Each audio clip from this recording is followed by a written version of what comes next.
This video is Idioms and Phrase Series Part 7.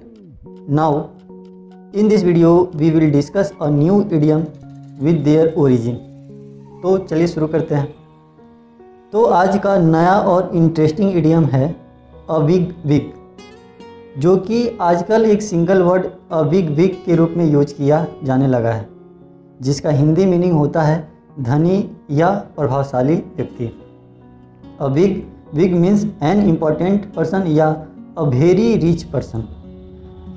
तो अब question उठता है कि यह वर्ड यानी कि अ बिग विग का रिच या इम्पॉर्टेंट पर्सन से क्या ताल्लुकात है, यानी कि कैसे यह इडियम प्रचलन में आया और कब और कहाँ से आया। तो इस इडियम का मतलब अ रिच या इम्पॉर्टेंट पर्सन क्यों होता है, तो इसको पता करने के लिए चलिए इसके पीछे का एक कहानी जानते हैं।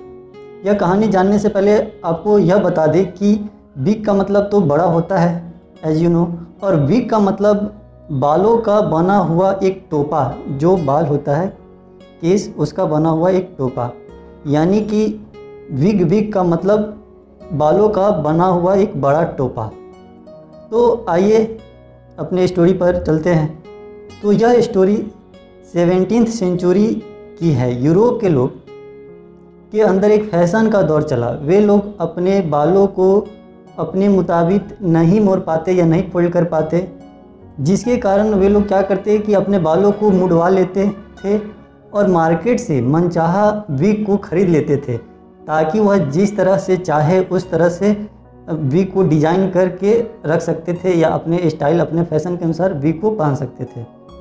और अलग अलग प्रकार का विग मार्केट में मिलता भी था, कोई कुछ कॉस्टली था और कुछ सस्ता भी था। बट प्रॉब्लम यह था कि यह बहुत कॉस्टली आता था।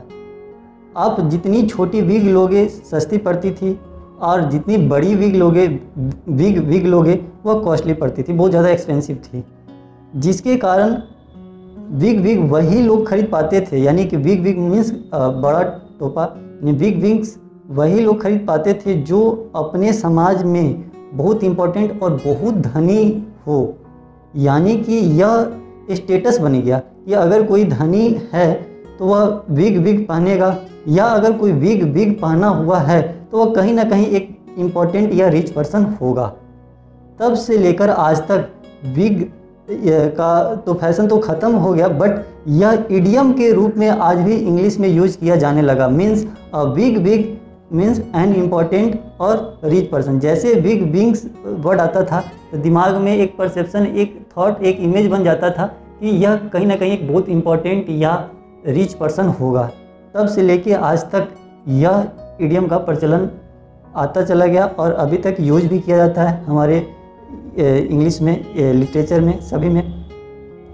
तो चलिए इसको हम एग्जाम्पल के माध्यम से जानने का प्रयास करते हैं। तो एग्जाम्पल है, Sushil is a big wig in his school, यानी कि सुशील अपने स्कूल का एक इम्पॉर्टेंट व्यक्ति है।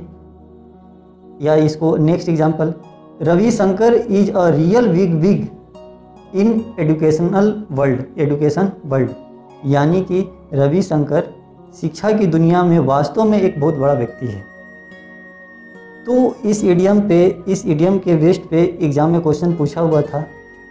तो क्वेश्चन था कि find the synonyms of the given idioms and phrase, idiom और फ्रेज, और इडियम दिया हुआ था अ बिग विग, जिसका ऑप्शन था अ माइजर पर्सन, बी था अ बिग हैट, सी था a rich person, and D था अ पुअर पर्सन, जिसका सही जवाब होगा ऑप्शन सी, यानी कि अ रिच पर्सन।